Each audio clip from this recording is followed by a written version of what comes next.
Yo, welcome back to the YouTube channel. Welcome back to another video, people. And yeah, it's another episode of Premier League Game Week Preview, people. And finally, as I promised every week, finally got a guest on. Shout out to Prime for joining this week. Big up to Prime. How you been, man? Yeah, I've been good, man. Chelsea are we're just here, innit? Just a chill guy, you know. People trying to put me in a title race, but I'm just a chill guy enjoying the season, man. Just a chill guy. Yeah. Yeah, they've had a lot of euphoria from Chelsea fans over the last few days. I mean, just this season in general, to be fair. I can't get away from it, unfortunately. But listen, people, make sure to leave a like on the video and subscribe if you are new. We're trying to hit 1K as soon as possible, people. But yeah, just get into the games as usual. Obviously, speaking of Chelsea, you're the main event fixture again, as you mainly been throughout the weekends, really. But Tottenham Chelsea is always a mad game. It's probably one of the most entertaining fixtures of the season. Usually, no matter what happens, even though you guys always beat them, like still there's always chaos. There's always action. Obviously, we literally just recorded this like 20 minutes after the game has ended, like roughly against Bournemouth, where Tottenham got played with, despite the fact that Bournemouth didn't really put many of their chances away. But going into Tottenham away, as you always do, how are you feeling? As I've been saying, this week is going to be biblical. Listen, as much as I say we're not in a title race, by the end of this week, Mm. rivals are going to keep saying we're in a title race, bro. We're going to massacre Spurs. We're going to sack Ange, which is what he deserves. He doesn't deserve to be in this mess with Spurs, man. We're going to give Yeah. him the Christmas gift of a sacking from Spurs. Because he doesn't deserve to be in this mess. Listen, Jose went there. He's a legend of football. He got sacked before a final. Conte, people can say what they want about him as a person. He's a serial winner. He couldn't do anything. Why does Ange think he's going to be anything? Why does he think he's going to change the culture? These guys got to a Champions League final and they lost within 30 seconds. These guys lost a title to Leicester, who should have got relegated the season beforehand. Spurs finished third in a two-horse title race. You're not going to change the culture within that club. It's bigger than just Levy. The Spurs fans accept this mediocrity. You're a West Ham fan, with all Yeah. due respect. You're a West Ham fan, and you expect more. And you're Mm. West Ham, but Spurs fans just accept it so long as they play good football. That's what Yeah. they accept. That's why I don't view them as a big club. That's why I don't view this fixture as a big fixture for me. I'm more worried about playing Brentford and Everton than I am about Spurs. So, particularly with their injuries, listen, if they had Vicario, Van de Ven, I'd be a little bit more humble. But they're missing their best goalkeeper. They're missing their two centre halves. Light work. Mm. It's food. It's gonna be amazing. Amazing. Bro, like without Van de Ven, Romero, and Vicario, their options are Forster and like outside the package either Dragus Davies, or they play Archie Gray there if they really want to. Like that is awful. Like Dragusin didn't start bad, but still, man, Evan Nilsson gave them a tough time today. Like you could have had a few more goals. Like their wingers should have done a lot better with their chances. With the form you're in, obviously Sancho got a goal in the midweek. Neto is Neto. Like even Madueke contributed. Jackson's been great throughout the season overall. Yeah. Like I'm If just with your anyone attack in watched us, general. if anyone watched us against Southampton, Jackson was on the bench, just like he was warming up, just pissed because he couldn't be part of the game. So, hey, pissed off Jackson, hat Mm, trick. He's getting again. another hat. And I don't want excuses. The last time people Mm, said, "Oh, well, we were down to 9 men. We played a high line. He should have scored five." I don't want excuses this time. I don't want to hear Archie Gray play that centre back and he's a kid. I don't want to hear it's Ben Davis. I don't want to hear it's mm, Dragusin. I don't want to hear it's Forster. There's no excuses. yeah. Just no excuses. Yeah, like you can't even do all of that as well because you got to beat what's in front of you at the end of the day. It's not Chelsea's fault that they're injured, so like you can't even do all of that with Tottenham.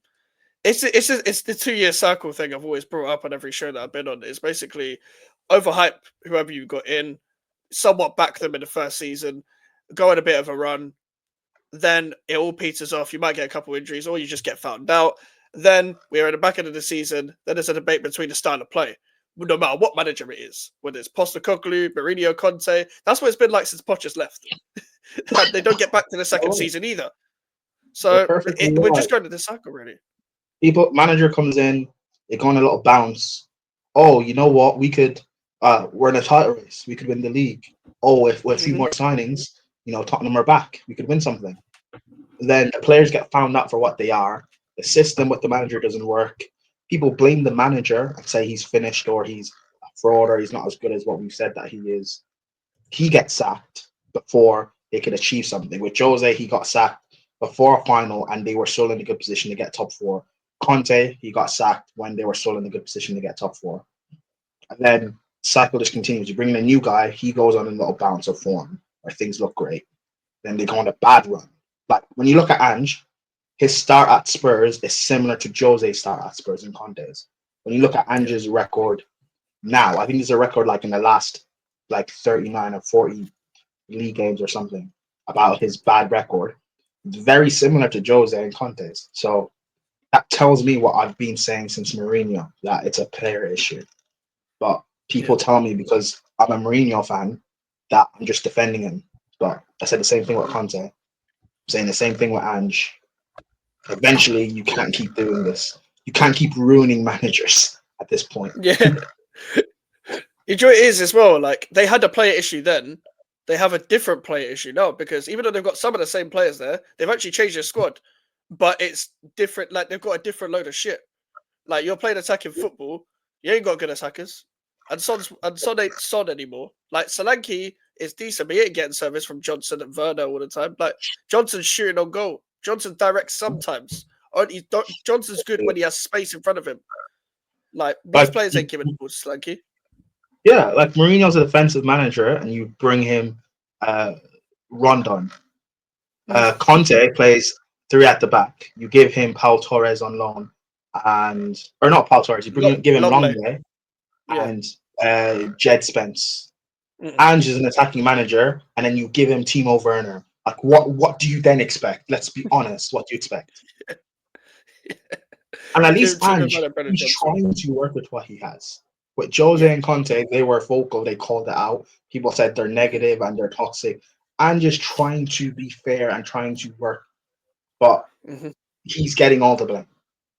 Yeah. And I understand there's some things he probably could be working on and improving tactically, but what if he just doesn't have the solutions at his disposal?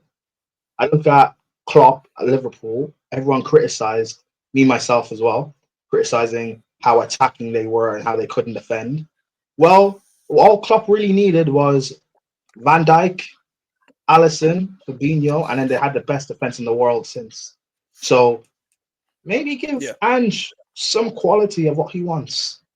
And then you can see Spurs actually progress and improve. But at Spurs, they're never gonna. Spurs are like a B-Tech Arsenal. Like they're not something you really take seriously. It's fact of in the last 7 years or so, Leicester have a Prem, Leicester have an FA Cup, West Ham have a European trophy, and yet Spurs have been better than all three. Like it's only Spurs that can happen to. Do you think you can actually sack Ange and get Ange sacked? Do you reckon it'll be the last I think he's lost. He hasn't won in the last 8. I think if the beating is bad enough, he has to get sacked. He hasn't won in his last 8. I think so. Oh my god! I didn't even know it was that bad. Honestly, I didn't know it was 6 or 8 or something. Yeah. What, the league? I think so. We can go through it, but yeah. Just look at the last one was Man City, so a couple of weeks ago. But then before then he lost to Ipswich, and then before then he lost to Galatasaray. But then he beat Villa, and like the thing is, it's been topsy turvy because before they beat Villa, they were the first team to lose to Crystal Palace this season. So it's kind of just like once you get a good win, they get a couple like bad results again. They've been the first team to lose to Ipswich. They've been the first team to lose to Palace. But the thing is, you can criticize Ange for certain things. Don't get me wrong. But when we look at the bigger picture, we're looking at a cycle at Tottenham. We're looking at the same exact problem with a different man with a different identity. That's what we've been looking at with Tottenham. When Mourinho went through the same thing, Conte went through the same thing. When Conte signed, when Jed Spence was signed, Conte literally said in an interview this was a club signing on the club website, but everyone read past that like it was nothing. No, Conte literally walked out after drawing 3-3 with Southampton for a reason. He didn't want to be there. Why would he? Why would he want to be there? Like Conte's now thriving at Napoli.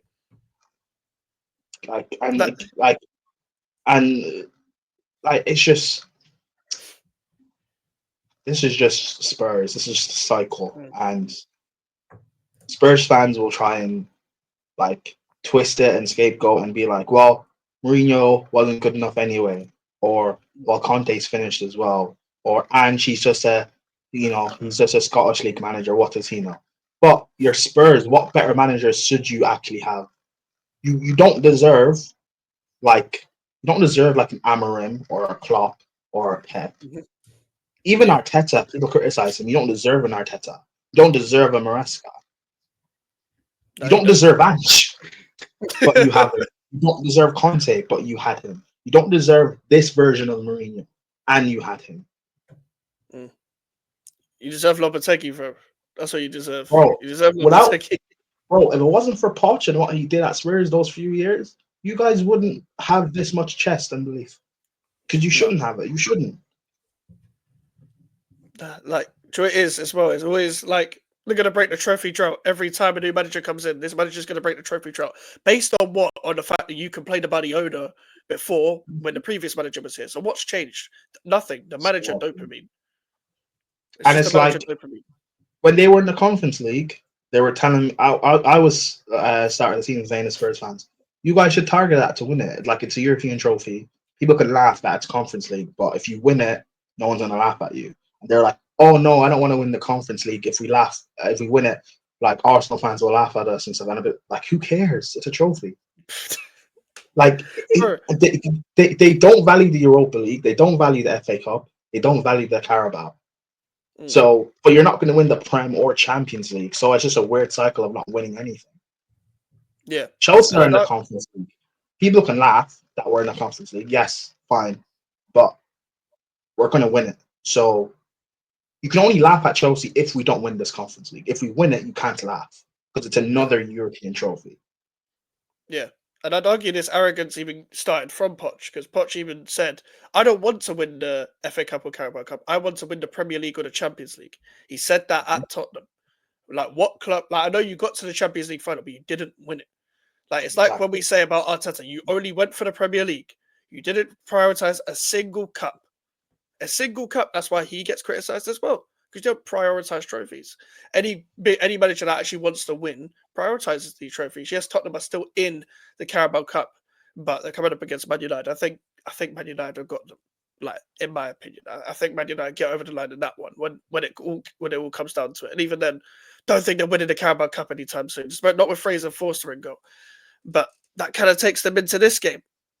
Like, after what you guys did to Southampton, like, how are you feeling about what that performance told you after rotating? And obviously, Maresca, rightfully so, didn't respect Southampton. I don't know why you would if you're in any suitable position. I saw the goal. I think it was your second goal. Joe Lumley thinking he's Manuel Neuer, just chopping in between those centre backs. That is what Russell Martin is. But regardless, you capitalised upon that. Like, so what have you made of that game going into this game? Apparently, Southampton have the most turnovers, and they've been dispossessed the most in the league. So Chelsea fans are so weird, man. Going into the game, I was saying, you know what, rotate. Like, I would have rotated a lot more than what Maresca did. He kept in our technicians. He kept in Caicedo, Enzo, Cucurella, and Palmer, and then like rotated around them. I would have taken out Cucurella and put in Vega. I would have taken out Palmer and put in Mudryk and played Felix centrally. Mudryk didn't play because he was sick, so fair enough on that. I would have taken out one of Caicedo or Enzo. But I understand why he didn't do it, because even though Southampton are terrible and they're missing their best players, no Dibbling, no Lallana, no Paul Onuachu, no Taylor Harewood Bellis, they're missing their best players. They're missing their three goalkeepers. They're still a Premier League side, and they still play attractive enough football where on a bad day they could catch you. So I understand keeping some sort of security in the team. But regardless, it was just so comfortable. We created chances for fun without trying. In previous years, Chelsea, we would have missed all these chances and be struggling. With every missed chance, we would have tried harder to try and score and still miss chances. But against Southampton, it was just too easy. We were creating chances for fun. Madueke should have easily got 4 assists. Apparently, we missed like 7 big chances or something, so it easily could have been 10. It really should have been 10. Um, yeah, and that's with Madueke playing over like no Neto, no Sancho came off the bench, no Jackson. Palmer had a good game, but he didn't have to be brilliant. You know, I Yeah. it was just too easy. So against Spurs, I expect a beating. I expect 5 or 6. I really expect 5 or 6. I mean, obviously you had Madueke contribute, Sancho contribute from the bench. Obviously, Sancho and Neto started against Villa. Is are they creating good problems for Maresca then in terms of this? In terms of like who he decides to put into the final team? Because obviously you guys go with first team, second team when it comes to the Conference League and Premier League and stuff. But are almost like some of the B team players in the case kind of putting up an argument to start against Tottenham in the big games? Um, when you look at the players that came in against Southampton, and Cuckoo's played in the Prem before. Sassi's played in the Prem before. Tossin has played in the Prem at Fulham. Who Madueke's played in the Prem, obviously. Sancho's played. Felix has played in the Prem. The only player that hasn't was Jorgensen. It was his debut. I think we should stop necessarily looking at it as first team, second team. We've got a squad of players that can come in and out. No. So, and that's how Maresca kind of views it too. In terms of our forward situation, our wingers, they've all got their own individual like quality and strengths. So you just play who's in form. You know, as of now, it seems like it's Neto and Sancho, but the way the sort of player Madueke is, when he is like dropped for a reason or he feels his position is under threat, he always like kicks back into form. We saw it at the start of the season when it looked like he was going to be sold. He scored against Servette. He got a hat trick against Wolves. I think it was the next game after. There was talk about him being dropped, and then he scored the equalizer against Forest, I think. And then now today or yesterday, goal and an assist against Southampton, should have got 4 assists really. Felix could have finished. And against Spurs, I don't know if he's going to start or not, but regardless, I trust that he will get a goal contribution against Spurs. Yeah. Who would you start alongside? Obviously, Jackson will start up front. Who would you start on the 2 wingers?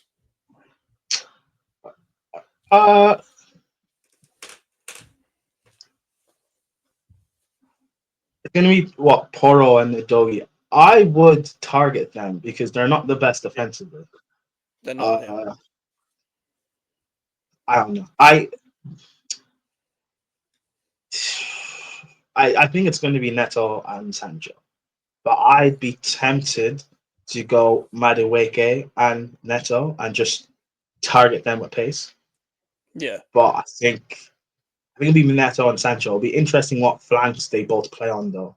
It'll be if it's Neto on the right, Sancho on the left, or if they switch, because they can play on either wing and be equally as dangerous. So it'll be interesting what flank they both play on. It'll be interesting to see where Caicedo plays. If he plays as an inverted right back or if he plays in DM. I'm assuming he'll play inverted right back. I want to see that set up in big games because against Villa, even though they're in poor form, they're still a very good team with a great manager in Emery. Playing Caicedo as an inverted right back with Lavia gave more freedom for Enzo and Palmer. So I want to see that a lot more. I think that's something that can help us because in the big games we played this season, Man City, going to Anfield to play Liverpool, playing Man United, playing Arsenal, we've not got dominated in midfield, but we've lacked creatively because Palmer has been shut down. Yeah, But if you put Enzo in that midfield too, as well, with Caicedo and Lavia to protect them, or at least not protect them, but to do the dog work in midfield, then it gives more freedom because you can't mark Palmer and give Enzo the space. You're going to have to pick up both of them, and you can't do that. As well as because if you pick up both of them, then Caicedo can pick out a ball as well. You have Correa that can come into the midfield and also pick out a ball. So it's just another added threat. And Enzo, that's picking up form. I'm happy for him. Whether or not it's to do with his personal life, I don't know. But I'm happy that he's picking up form, regardless of my opinion of him. If you perform for me, perform for my team, I'm going to be happy about that. Yeah, I'm just very happy about Chelsea and the direction that we're going in. I'm not going to get gassed about title talk or anything. yeah, And I'm happy. It's funny because in previous seasons we would have had a good start, and Chelsea fans would have got gassed about title race, and then we get smacked by a team and go through a bad run of form, and all of a sudden Chelsea fans are in tears. But I think this yeah, season, I don't know, prove me wrong, Chelsea fans, but I think this season people are finally starting to realize that it's going to have to be a process, quote unquote, this time. yeah. That let's not get tricked into title race talk. Now, if we end up in a race because everyone else is so bad, then fine. But I expect City and Arsenal to come good. So, regardless, just do our That's job. fair. I think from outside looking in, it always feels like some of your fans are just happy with some form of sustainability and just some form Yeah, of comfort and maybe some yeah, form of like good form and like they see the same thing week in week out. They know what their club is or whatever. Like with the manager, with the set out and stuff. Like they know the direction you're going in now, sort of thing. Like I feel like everyone's on the same page, even though they might have not thought so before. Whatever they thought of the owners, whatever they thought of a championship manager coming in and all that nonsense as well. But I don't want to be the gaslighter. But what would it take for you to say that you're in a title race? I'm just asking because I like you because it just keeps going and going every week. It feels like eventually Chelsea are going to lose, but you don't. Like, what would it take for you to be in the title race? Do you think? Listen, Mike's, you're a good host, man. You're trying to get a clip. I get it. It's fine. It's fine. It's fine. Try to get a clip. Um, what would it take for us to be in a title race? Yeah, I I mean, I don't know about like other people, but like me growing up, I'd say growing up, I'm 26, so it's not like I'm, not like I'm old like Surfer or Flawless, but me growing up, you only put yourself in conversations if you genuinely believe you'll win. I only put mm, Chelsea in title race conversations or in Champions League winning conversations if I genuinely believe we could win. So even though mathematically right now, fine, we're yeah, in it, but realistically, can we actually do it? No, I don't think we can sustain it. Just in terms of, I expect Arsenal and City to go on their runs, Liverpool to go on a run, and we won't be able to match them. Just based on we still haven't won a big game yet, technically. mhm, I don't know if people want to count Villa or not, and I don't count Spurs, so we haven't won a big game, mhm, and we're eventually gonna go through a bad run of form. I'm expecting it. Been saying this all season. That's why our start to the season hasn't surprised me. So whether the little rough patch comes now during the Christmas period, or it comes sometime in February or March, we're going to go through a bit of a rough patch. And yeah, I don't want that to happen. And then people to say, "Oh, you've bottled the title. Uh, oh, does that mean Maresca should get sacked?" And Chelsea fans to start like, you know what they are? They're so reactionary. yeah. They believe anything. So Oh, I want to God, get gaslit by the media and the rival fans. If Chelsea fans want to say we're in a title race, I'll have a conversation with a Chelsea fan about that. mhm, But I also want to know what your opinions were in the summer about Maresca. mm, About the squad. Did you guys actually want to keep Poch? He was building something. For me, we're just chilling. We're just telling. If we end up in the title race come February, March, then sure, try and Yeah. capitalize and try and go for it. But as of right now, you know, I've got championship manager. I've got the worst goalkeeper in the league. I've got terrible defense. I've got a flop in Nicholas Jackson. Palmer doesn't turn up in big games. I've got £200 million midfield flops. I've got Madueke, that's awful. Sancho's a Man United flop. Neto's a flop. I've got 60 players in our squad. People don't even change in the changing rooms, guys. They're changing in the hallway. Ownership is fighting each other. We Chelsea have all these problems. We've got 99 problems, but the title race is not one. Okay, so let's just chill. Let's just enjoy. Next season, I agree, because it seems we could probably finish fourth, maybe third. So next season, I agree. Go for the title. But as of now, let's just enjoy. We've had 2 chaotic years, arguably 3 chaotic years. Let's just enjoy this season of relaxation. Let's just enjoy. Let's just enjoy. I just want to enjoy. I'm just a cool guy, I'm just a chill guy. Okay? Right. Just a chill guy.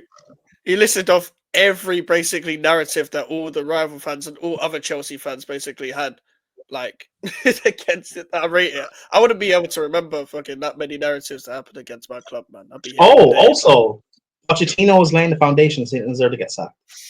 So, I remember that. And like, Joy is mad, yeah. As an outsider, I thought, okay, Pochettino going is fair, yeah. But when I looked at other neutrals, the way they were reacting, I was like, okay, they're not saying anything now, though. Like, you say all these things, yeah, but when you get something wrong, you don't like go back on it. You don't be like, mad bad, look at what Maresca's doing, sort of thing. Like, I don't get it. It's just like, I know it's like stubbornness, yeah, but it's just like, it's okay to be wrong in football. Like, everyone's wrong in football quite a lot. I'm wrong quite a lot in football. Oh, like, my bad. I didn't think this was gonna happen. It's calm. Like, no one's gonna scream at you. Like, bro, you got something wrong. You got something wrong. Pochettino deserves to be sacked. but you know what people want to do? But They wanted to hate because people hate us. It's fine. I don't cry about it like Arsenal and Liverpool fans. I don't mind being hated. But what yeah, people were doing is because people love when we don't do well. So that's why mm, they were praising Poch. That's why when Lampard was in charge, they praised him. That's why when Potter was here, they praised him. But mm, now, when we appointed Maresca, they praised it as well. They were like, "Oh well, you shouldn't have sacked Poch. You should have gave him time." But Maresca, he's a good manager. They praised it, the rivals. Now that we're mm. doing well, they want to flip it and say, "Well, now you have to be in a title race." No, we don't. You don't have Liverpool to be fans in and doing anything Arsenal like fans that. are the biggest gaslighters. Mm, Arsenal, you haven't won a trophy in 5 years. Arteta mm, is a generational manager. You have the best right winger in the world. You have the second best striker in the world behind Holland. That's what they tell me about Havertz. You have the best centre back partnership in Saliba and Gabriel. You have the best right back in Ben White. You have the best £100 million midfielder that we know in Declan Rice. You have a mm-hmm. glorious set piece coach. You have all these great things going for you. Your title, go win it. Liverpool, City are now 9 points behind, 8 points behind. You have Yeah. Slot, who I actually rate Slot. He's a Same. great manager. You have a squad that challenged for the title last season, so no one should be surprised by this. You have world class Salah, who's arguably the Premier League GOAT. You have Van Dijk, who is the best centre back we've ever seen. Claire Maldini. You have a world class Allison. You have best right back to revolutionize the game in Trent. And now Kelleher, apparently second best goalkeeper in the league. You're 8 points, 9 points clear, 10 points clear. Go win it. Don't bottle it again. Because you've never won a Premier League title race. Don't bottle this one. Don't tell me to win a title when you guys should be winning the title. Don't tell me. And City, Mm. I don't disrespect City, because I have respect for what Yeah. I have respect for winners. That's why I don't respect Arsenal and Liverpool. I have respect for winners. But City, you have the best manager of all time. Go win your Mm. 5P. You have the Yeah. best manager. He's better than Fergie. So I got told he's Mm. better than Jose, better than Ancelotti. Go in your 5P. So That's fair. It's fair no one can tell expectations, me man. we must know, because the only way I'll accept we're in this title race if I get apologies. I've been gaslit for 2 years. I want apologies for every lie I've been told. If you tell me and apologize to me, And you know what? Maybe I'll accept it, maybe, because either you lied to me before or you're lying to me now about being in a title race. Which one? Were you guys wrong about our ownership? Because apparently all American owners are bad, but ours have us potentially challenging for a title. So, which is it? Yeah, Apparently they don't know what they're doing, but yeah, they've wasted $1 billion. But yet that wasted $1 billion has us in a title race. So that doesn't compute. If we spent and waste $1 billion, then the wasted $1 billion cannot then put us in a Premier League title race, because that means you've actually spent that $1 billion correctly, right? Surely that's how it works. If we have a championship manager, I've not seen any championship manager win the Prem. Arteta's a generational manager, and he has not won the Prem yet. So Maresca can't win the Prem. That's not possible. Sanchez is the worst goalkeeper in the Premier League. He cannot be a Premier League winning goalkeeper. It's not possible. Jackson cannot be a Premier League winning striker when he's worse than Højlund and Nunez. That's not possible. Caicedo and Enzo are flops. They cannot win a Premier League over Declan Rice. That cannot be possible. Palmer doesn't turn up in big games. How is he going to lead us? How is Palmer going to react to a title running when he's not turned up in any big game for Chelsea? How is that going to work? How is that going to work, Mike? Tell me. How's that going to work? How's that going to work? Man, this is what I mean. Though these are the narratives that they're stubborn on. So when the leaf turns over, like this is my thing. Yeah, I saw Arsenal fans complain about how do you expect Arteta to be in the title race when it's his first job. But how do you expect Maresca to win if it's his first Premier League job? So it's kind of simple as that. I know Maresca was a manager before at Leicester and Parma, whatever, but come on, man. Like you're saying, new to a title race as well. People tell me he almost bottled the title with Leicester. Well, if he almost bottled a championship title, then surely he can't compete for a Premier League title. That doesn't make sense, right?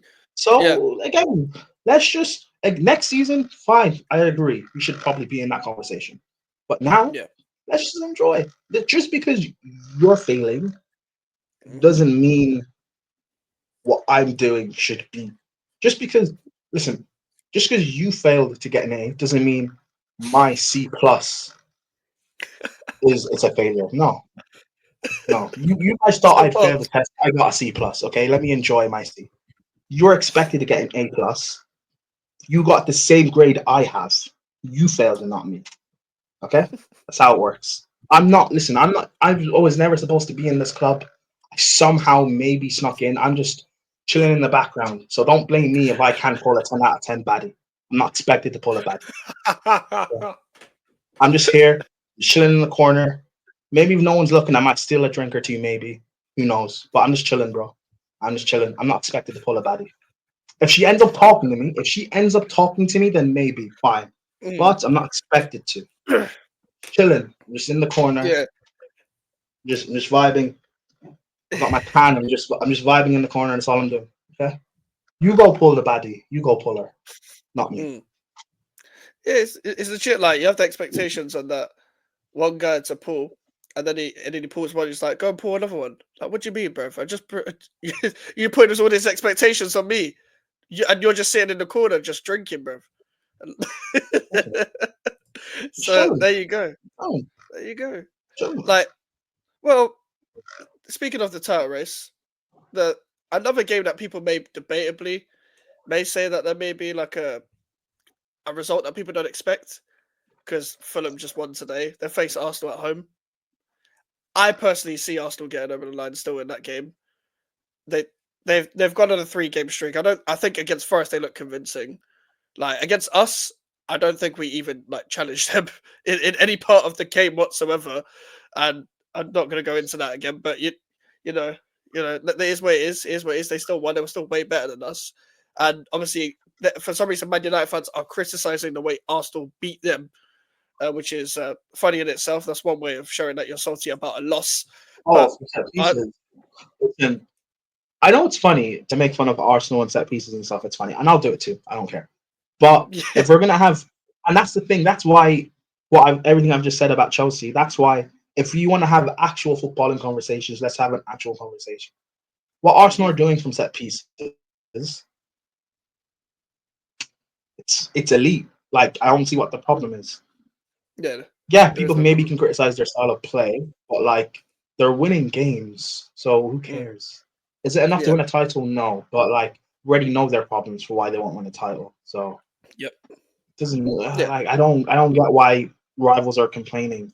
If Mm. like yeah, I don't know. Yeah. It's for me it's just weird. Like it's let Arsenal fans enjoy, man. Like let them enjoy that. They're not gonna win a trophy this season. I am. So like, just let them enjoy, man. Yeah, do you know what, yeah? My whole thing is, yeah, you should only criticize the style of play if it doesn't work, yeah. If you've just lost to a team and they've played shit football, don't complain. Don't complain. You've lost the game. You could have done better in the game. Like you shouldn't be able to complain at all, yeah. I criticize Arsenal for not doing enough for the title race, or if I don't think it's sustainable, I'll say it. I don't think it's sustainable personally, but it's not because of the way it looks. It's for the way they're doing it. It's not for aesthetic reasons. Who cares about the aesthetics? Just get the job done. I think what they're doing is sustainable. Their owners, they don't want to win the title. They just want to be. They just want to be there, and it's fine. Listen, some people just want to be in the club, and that's it. Mm. Some people like don't. They don't really care about like pulling the baddies or getting the bottles. People just don't just want to be in the club and vibe, and that's Yeah. what Arsenal are. They just want to vibe. But people want to In criticize them for vibing. Why? Let them vibe. mm. In Now that the case, it problem is is sustainable. what Arsenal do is they get to the club, they vibe, and then they post pics on Instagram saying acting as if this is their table. But no, it's not your table, man. It's not your table. Show us the full picture where you're standing outside the table pretending no, it's not your table. That's what Arsenal do though. They love to flex, but they have nothing to Mm. flex. They filmed their boy being like, how many girls you're pulling today? 20, and then it's the next shot of them in the club just standing there nonchalant but looking into a different space in the room. Like that is what it is. That's what Arsenal are, because they have expectations at the start of the season and like you're gonna win the league and all that. And then what happens? Oh, but we're still in the race and 8 points behind, and don't worry, this is Arteta's first job, and but we'll still be there, sort of thing. Yeah, you're there. In the case of like them just wanting to get top four, their owners, that's sustainable. What they're doing there is sustainable. What the owners are doing is sustainable. If you want to win the league, for me, what they're doing hasn't never been sustainable because you've never capitalized on what you've done, but in the transfer windows for you to even be in that position in the first place. You can argue that Arteta's almost getting the best out of what he has in a sense, but you've never done anything in the transfer window to carry that on. Like everyone said to you, and they weren't just hating when they said Calafiori, Marino, Sterling wasn't a good enough transfer window. We've gone through that a million times. Now we've got looking at the injuries. Now you're only sticking to a back four now. You can only stick to a back four, Timber and Calafiori as your fullbacks with Gabriel and Saliba and centre back or whatever when everyone's fully fit, apart from Ben White.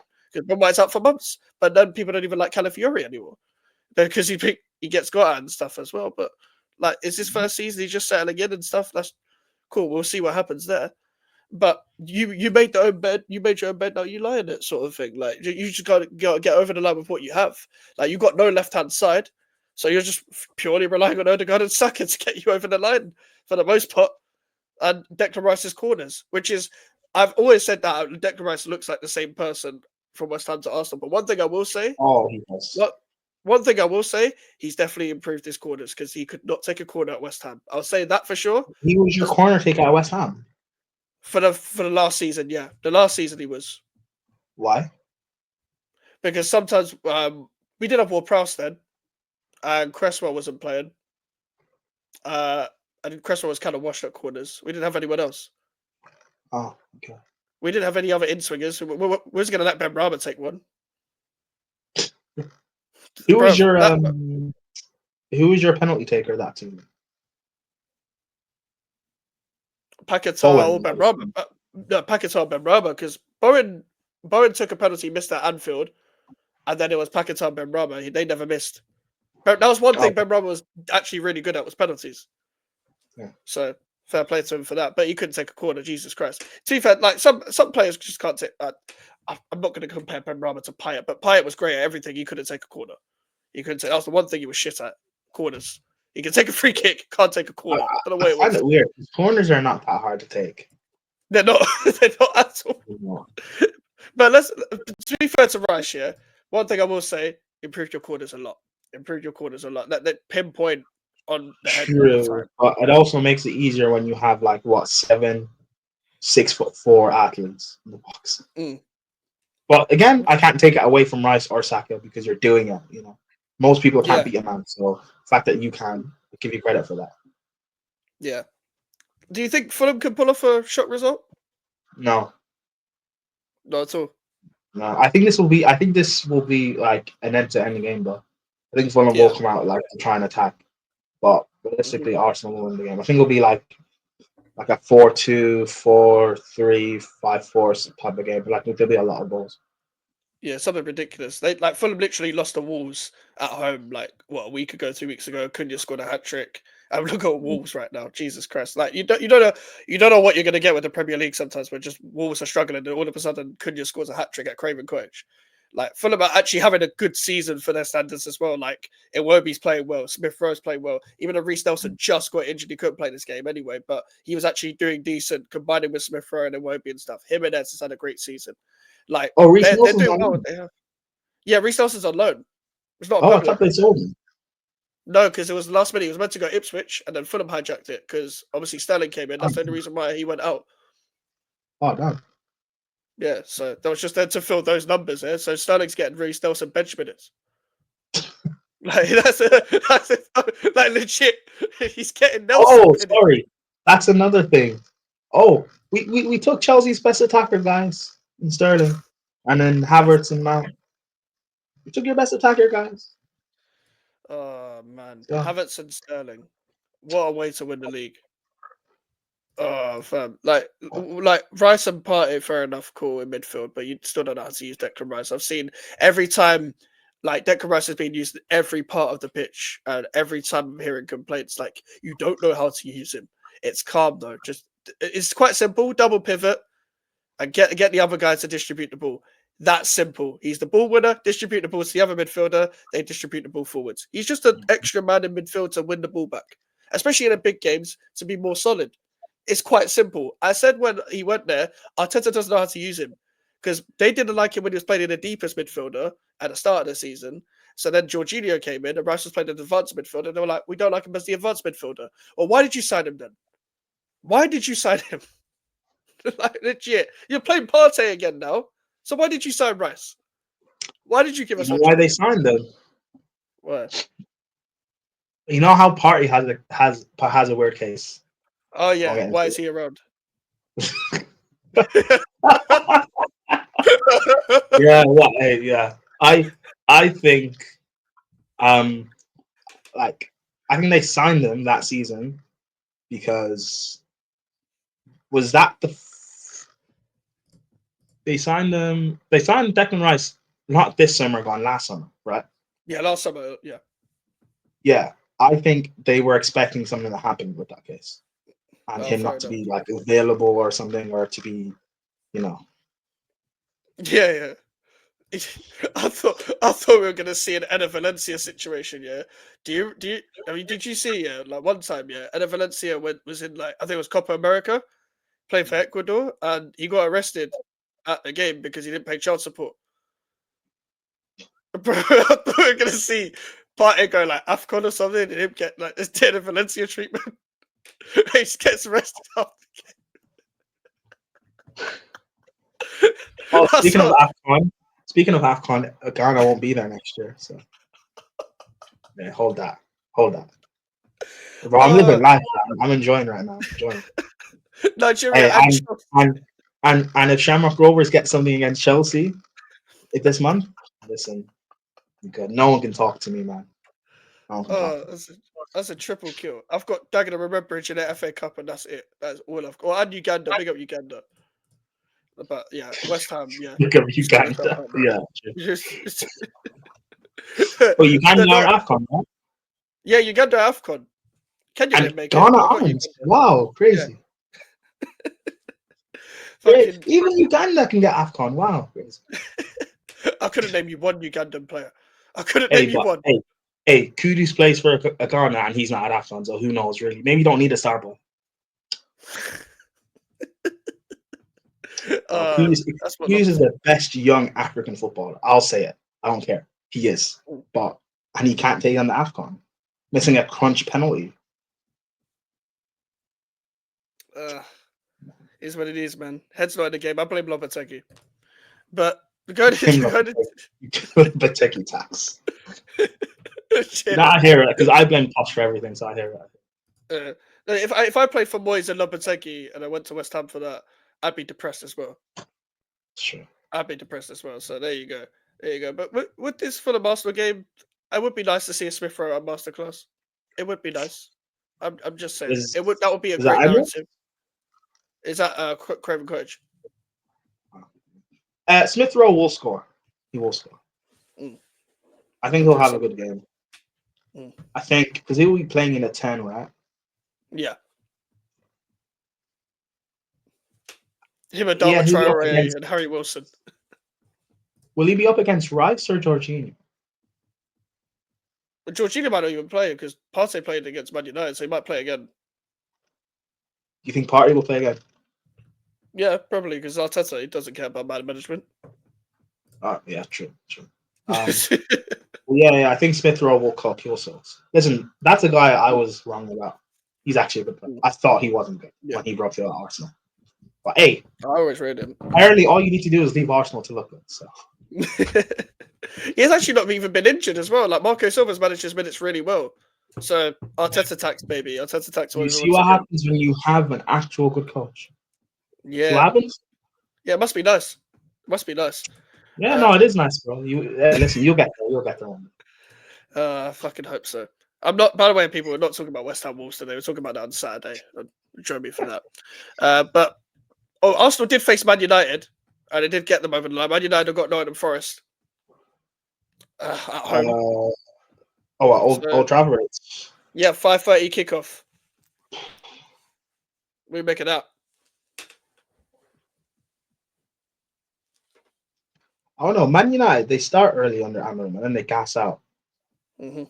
I think, again, I didn't watch the Arsenal United game, but I'm assuming that's what happened. I'm assuming Man United started out brightly for like 40 minutes and then they gassed out in the second half, and that's when Arsenal scored. Yeah, they basically did. They were organized. They were just trying to manage the game, sort of almost like trying to win the fouls, just trying to slow the game down, sort of thing. But they did well doing that. They stifled Arsenal a bit, but then Arsenal found their groove. Even without the corners. They didn't just rely on the corners really. Man United didn't offer anything in the second half. I know Amorim rested players. He played Maguire, he played Malacia, played Mount, whatever. But still, you went out there to stifle them, and Amorim looked like he was still trying to win the game, even with the players he had at the time. Because he was still stressed on the timeline when these players were flopping. Rashford had a stinker, Garnacho had a stinker, Højlund had a stinker. All the players you expected to have a stinker had a stinker. Bruno had a stinker, passing the ball off the pitch when he's not under pressure, as usual, as he always does. But one game against Everton got people gassed, and for some reason he's got one of the Player of the Month nominees. Fucking fraud. But he's back to normal. And Amorim was stressing himself as soon as Bruno passes the ball off the pitch. Amorim's going to have a hard time trying to not have a seizure trying to manage these attackers. I've been trying to say this ever since. Amad Diallo wasn't playing, he got benched, but Amad Diallo had a great game against Everton. Xerxes got a brace. Rashford got a brace because we all know why. But we're going to see if they can carry on that form. Hey, Rashford, we're part of the same tribe. Big up, Micah. Are you cut from the same cloth? Oh, I wasn't muted. My bad. AI.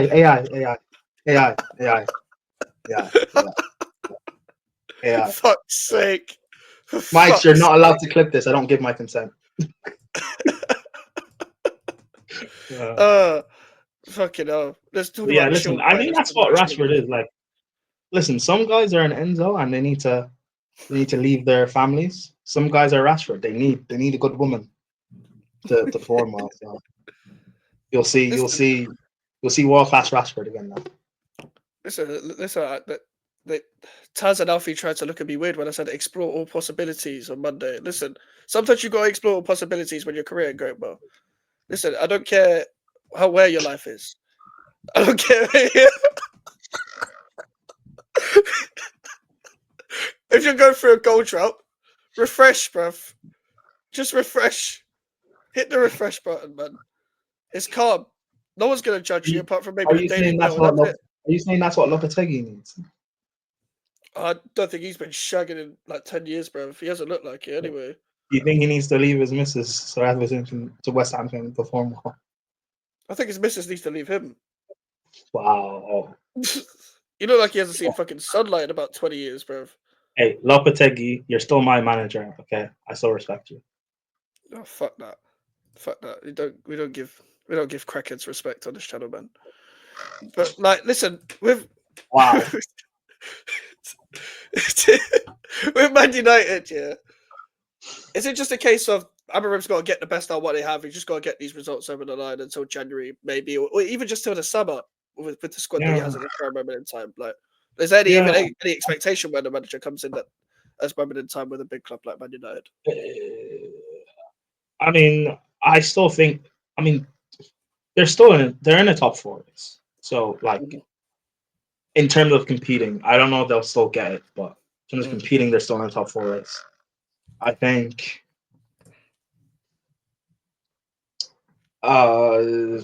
Maybe. I mean, the squad's not necessarily that good, but they can find a good 11. So maybe towards the end of the season, make a decision of whether you want to win, say, the Europa League or get top 4. And then once you get to the summer, you can start to like actually kick some players out and bring in players and stuff. Yeah, that's fair. Yeah, I think also just with this individual game as well, like Forest will offer a certain amount of a threat in a certain amount of time, but Man United should get over the line. Like we said this against Arsenal, Forest can offer a threat or whatever. I know Man United are not as good as Arsenal, but sometimes Forest just like become stagnant in terms of their counters. Sometimes they go so defensive that they don't even counter. Like that's what happens with these momentary players on the wings as well. Like listen, Hudson-Odoi's had a decent season for them so far, and they've missed him more when he's not been there. But Elanga is not the best person to rely on at times either. And Jota Silva's decent, but he ain't that good, sort of thing. Like they're just a moment's team. They're not a team that's going to be like in Europe or anything. Like when people are overhyping them at the start. they're just the vibes. Just the vibes team. Yeah, they're just the vibes. So I expect Man United to go over the line. With that specific game. What Morgan Gibbs White, is he injured or is he still fit? I don't know if he played against City, but I think he was back. I think he's back, but sometimes he obviously had that suspension and injury. Let me have a look. He played against City. He played against City, so I'm assuming he's fit, unless he gets injured in training or whatever. But he's the key one man to their counters. He's the one driving with the ball up there. So like he's probably their best player in my opinion. I'd say probably the best attacker. If we count number 10s. Yeah, no, he definitely is their best player. Him, Chris Wood. Yeah. Chris Wood's had a great season as well. We're just going to quickly run through the rest of the games. Everton, Liverpool. Thoughts on that? Goodison Park. 12:30 kickoff.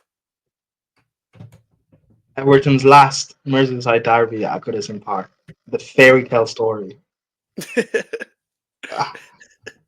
And they just won. Was it 4-0? Yeah, Craig Dawson scored a No, brace they're for in them. form. They're in form. Listen, Sean Dyche, if you want to be a hero, get something from that game. Not for me, because we're just chilling. We're not in a title. It's not for me. For football, for the Premier League, for English football, the story. Get something from that game. I want to say draw, but I don't know if that's my logic side or that's my heart. But I want to say draw. I low-key think draw as well. Just because I think Newcastle away was tough for Liverpool. Everton away is going to be tough regardless of how they are. I know it was a bit different. Liverpool won on form last season when Everton beat them. I don't think Everton will win necessarily, but that's always going to be a tough game. Everton away is always tough. Don't actually concede that many. It's just that they don't have a way of creating chances. They don't have a way of scoring a lot of goals. I know they scored 4, but Craig Dawson scored 2 of them for them in the Wolves game. So there's also that as well. So I'm actually going to say draw, but I think people are going to overreact with Liverpool dropping points. I think it doesn't really say much about Liverpool necessarily with them just dropping points in them 2 games. Those are not the easiest away days, despite the fact that they beat Man City and Real Madrid in the same week as well. But there we go. There we go with that. Also, Kelleher. I told you all about Kelleher. But one Told you game. all about Kelleher. One game. Shut up, Mike. Shut up. No one asked you. Told you all about Kelleher. I told you. Told everyone's like, oh, Prime, why are you crying? Why are you crying? You're just crying because of the ear. No, I've always not rated this guy, bro. People only gas him up because he plays in. He has Van Dijk in front of him. He has Van Dijk in front of him. That's why he has the protection, and people think the guy's a quality goalkeeper. He's average. He's not good enough. He's not good enough. Chelsea virgins that twerk for him. See what happens now, eh? See what happens, eh? Hey, stay humble, eh? See what happens? Listen, I rate Colwell, but he's not a Van Dijk. He's not gonna be. We can't even protect Sanchez. You think we're gonna protect Kelleher? Have some shame. Have some shame. Have some shame. Oh, fuck's sake. Oh my god. What game did you drew for the Shades? Listen, you're a fucking menace. You're a fucking menace, bro. Some shame. Palace Man City. Palace away, so as Palace. Man City just won their first game again. Yeah, Palace won 3-0 a game Man against City, man. Ipswich. See her back, man. See her back, man. 3-0 Man City. I fucking hope so. I can't have Palace above West Ham, apart from I know we've been shit, but I've always slandered Palace no matter what. Because I'm always there. I'm always there for a bit of Palace slander. Why not? Wait, are West Ham Palace a rivalry? No, I'm just a hater. I'm just a hater because their fans are shit. See, that's why we're friends. So. I'm just a hater. I've always been a hater because their fans talk too much. But yeah, Man City, just do the right thing. Do the right thing. They're gassed again after beating Ipswich. Just do the right thing. Glasgow was close to getting sacked like 2 weeks ago. Man City win. They're on 29 points. Liverpool, they draw. It's 36. Hey, racist. And Arsenal, if they don't win, City are above them. So you're telling me after they went that winless streak, they can still overtake Arsenal? Stay humble, eh? Stay humble. Hey, bro, I can't lie. Man City now. Arsenal are we're on the same points, but goal difference. We're 28. Arsenal 28 on third. City are fourth on 26. So everyone's making fun of City, but they're still there. That's why I keep saying, don't let City win this league again. Don't let them win a 5 feet. I'm just saying, like, people like, I don't care about City. All I've seen is pet memes on my timeline for the past 2-3 weeks, at least. So, if you don't care about City, why are you making all these memes? It's because they've been the best the past few years. Everyone hates the top. Everyone hates whoever's at the top. That's why Chelsea and Arsenal still have haters, because they've been at the top. Man United still have haters because they've been at the top. That's why Man United were the most hated when they were at the top. It's quite simple as that. Whoever's at the top has the most haters. Simple as that. Yeah, we can't say no one cares about City. They're irrelevant, but yeah. All I see is streams and tweets and memes about Pep, City, Foden, Hart. Like, give it up. They're a big club now. Like, it's what it is. All I've seen is stay humble for the past 4 weeks. All I've seen is that. And that's all from Arsenal fans, to be fair. Yeah. There's so loud. Arsenal fans don't even they're trying to laugh at City, but they're failing to understand what Haaland meant by stay humble. It's so funny. So. You kind of just proven it right. Haaland's still the top goal scorer in the Premier League. Still. He's still the top goal scorer in the Premier League.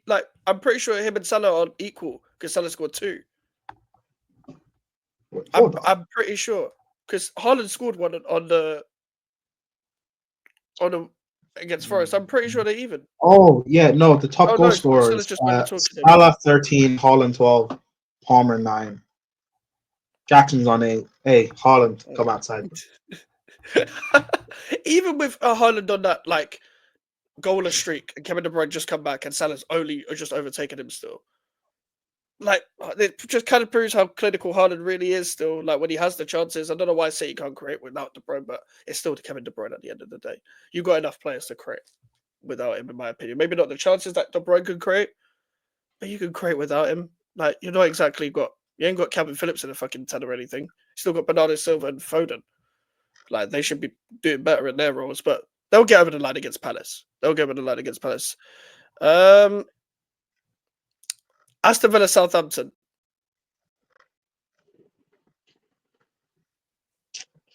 Yeah, Villa are gonna cook Southampton. Mm. Bro, Villa, with all their injuries, they're not good, man. Mm. They're not good. Yeah. Back to winning ways against Brentford as well. They're at home again. They should beat Southampton. You'd like to think so anyway. Southampton just like I thought they were going to do the whole Derby County thing at the start of the season, but they probably won't. But they're the closest that I've seen that they're probably the worst team I've seen in the Premier League in a long, long time, very long time. Because Russell Martin thinks he's some revolutionary manager, but you're Well, playing out the back with Jack Stevens and Jan Bednarek, bro. I hate these promotion teams that try and play this style of football. Why? It doesn't work. The only teams I've known it's worked for is when Southampton came up originally with like Ricky Lambert, Lallana, which was well over 10 years ago, and when Swansea came up that season, and they bought Michu, and then they won the Carabao Cup. That's the only time I've seen it actually work. Yeah. Because even Ipswich are trying to go direct sometimes as well. They're trying to switch it up. They're not purely playing out from the back. Like Southampton are literally like they don't have any other game plan. Like Burnley last year, they didn't have any other game plan. Like, and Burnley had a lot more problems than just playing up from the back. But Southampton are legit like you're trying to play with championship players. You're trying to actually play with players that got you relegated in the first place. Bednarek and Stevens at the back. And the thing is, Southampton actually have a few ballers. Dibbling, Lallana.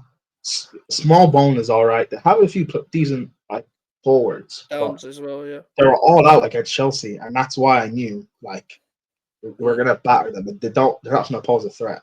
And with the chances we had, they easily should have been 10.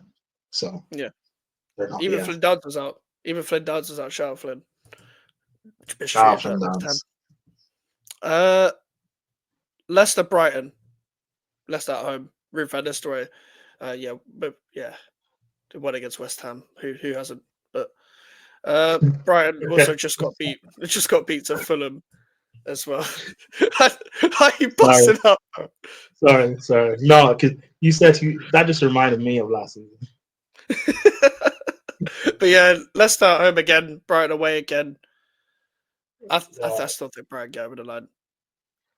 But yeah, I think Leicester win. You think Leicester win? Yeah, Leicester do actually have a good squad. It's just they do, yeah. The manager just wasn't good. The defense, that's it for me. The defense, like Conor Cody's good on his day, but he's not the same Conor Cody. Vestergaard and Foes, less said about them, the better. But their attackers, El Khanous, Mavadidi, I know Fatawi's injured, but Vardy's still good on his day. I don't know how we let Patson Dakin score, but whatever. It's still Buonanotte is good. So, and listen, Harry Winks and Ndidi is a good Premier League midfield, like just a decent. Midfield. I think Leicester can stay in the Prem. I hope definitely. They do. I like Leicester. Yeah. So do I. I've always liked Leicester, despite. Well, the thing is, I like Leicester for beating us the other day. It should have been the final nail in the coffin, but we move. What do you think it's going to take? I don't fucking. Well, apparently, it's one game left. Apparently, we got to lose against Wolves at home. I hate when they do that.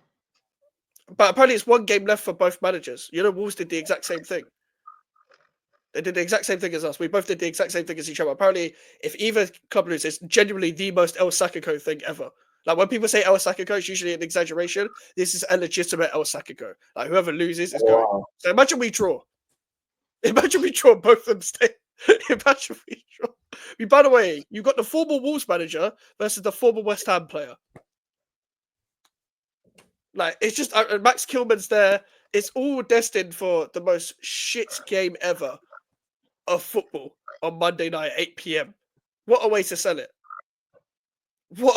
And Craig Dawson. Kilman versus Dawson. Two former players. Where's it going to be?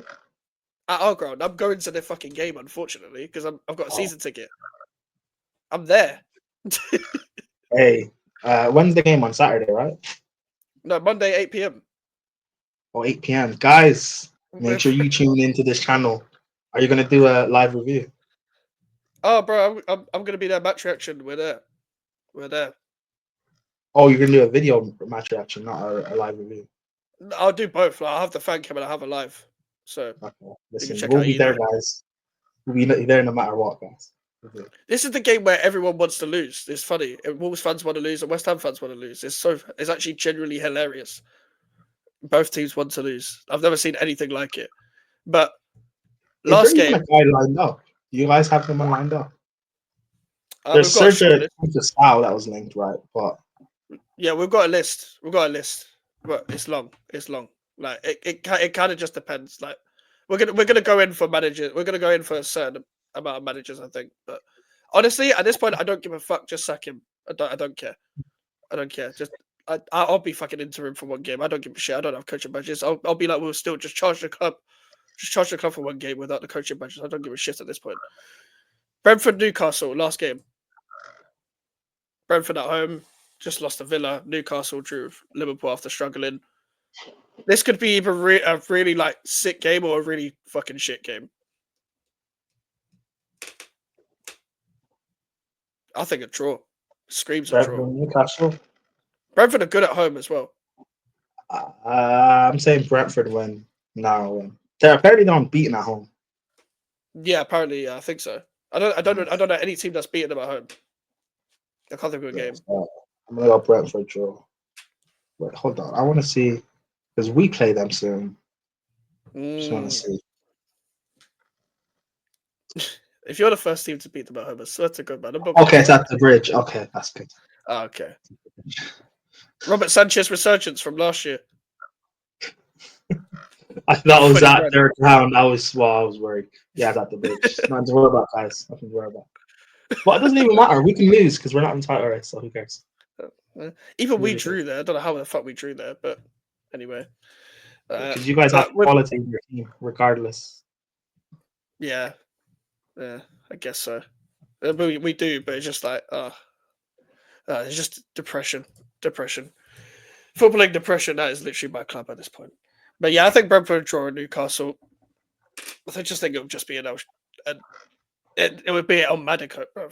Like Isak and Brumo. Like you're gonna see goals, either goals galore or just two like tight defenses. Because Brentford like to play football this season, but I feel like Mbeumo and Isak are capable of scoring sick goals, as we've seen in the past. I feel like this is one of them like classic Barclays matches without the Barclays because it's Brentford. They're the most least Barclays team ever, but you get what I'm trying to say. It's them classic Premier League matches. The least Barclays team ever. Yeah. Bro, do you remember when the whole Barclays trend happened with the whole Barclays man and they tried joining in? Yeah. Get the fuck out of here, man. Who invited my man? Get the fuck out of here. Who invited my man? Get the fuck out of here. You know that Family Guy meme? Which one? When you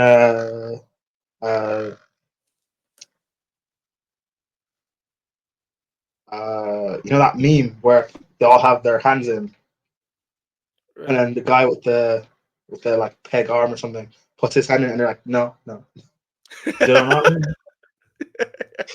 It's Brentford. Oh man, listen, big up Mbeumo and Wisa, but you ain't Barclays, bruv. You ain't 2013. You ain't 2000s, bruv. You're not Barclays, man. Listen, Mbeumo, you know what's good for you? Go Liverpool and replace Salah, man. That's a good replacement. You know? That's actually a decent replacement. They should buy him anyway. Fuck it, man. No, even if Salah stays, buy him. That's or go Newcastle because no offense to Brentford, but like, yeah, if Newcastle can build, that's also a great signing for them. Like on the right wing, they're begging for a right wing, and they're playing Joe Linton and Gordon there, man. Pray for their right hand side. Hey, if Tottenham were smart, they'd get Mbeumo and put Kulu in the 10. But again, a lot like there should be a bidding war for Mbeumo, so we'll probably see that in the summer with his contract. I think he's like 2 years left or whatever. So we'll see. But listen, we're gonna end it there, people. We got to Prime for joining as well, and yeah. Listen, Prime, where they can, I know you ain't got a channel, but where can they check you? Twitter, Instagram, TikTok, Vladimir Prime. Thank you for having me on, bro. Is this something you do every week on your own, or? Well, it's something I'm trying to do where I'm trying to get a guest on every week. So yeah, it's the first time I've had a guest on this show. So Oh, okay. Because like, if you just want to do it with us every week, I don't mind. Also, I think this is fun. So all right, we'll I'm do that down. then. Honestly, yeah, I'm down. All right, there you go, people. There you go. Listen, we're getting the weekly shows in, people. We're finally getting in some shows, so we get all the uploads for you. And obviously, because of this chaotic fucking club, we're gonna have plenty of content for you anyway. So as we've always had. If you want to check out my meltdown from yesterday, you can check it out. Like I'm not talking about this fucking club for much longer until this manager goes. But listen, people. Hey, fake meltdown reviews, eh? Thriving off negativity. Thriving off negativity. Yeah, Yeah. If you want to see my pain for free, just subscribe, people. Just subscribe. Make sure to like the video as well, people. At GVL Mikes on all platforms, Twitter, Instagram, and TikTok. I'm trying to hit 1K as soon as possible, people. And yeah, I'll see you guys, well, tomorrow, I guess, for the West Ham Wolves preview.